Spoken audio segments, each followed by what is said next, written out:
Payg'ambarimiz alayhissalom aytadilar: jannatda o'lim yo'q. Jannat abadiy hayot. Agar jannatda o'lim bo'lganida edi, o'limga bir narsa sabab bo'lgan bo'lardi. Jannatga kirgan odam o'zi uchun beriladigan hurni ko'rib, uning husni jamoliga hayrati oshib, o'sha hayratdan o'lib qolgan bo'lar ekan.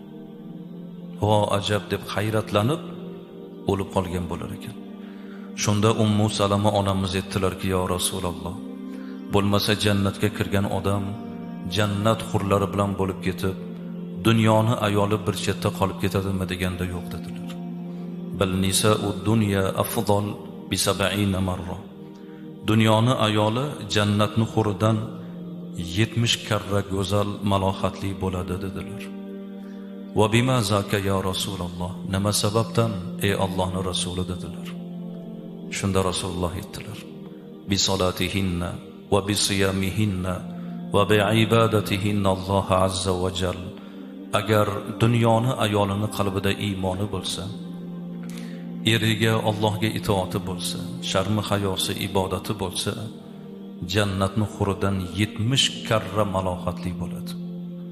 Mana shu yerda o'tirgan hammamiz alhamdulillah jannatni huridan 70 karra go'zal onalarni farzandlarimiz. Bizni onalarimiz shunday onalar.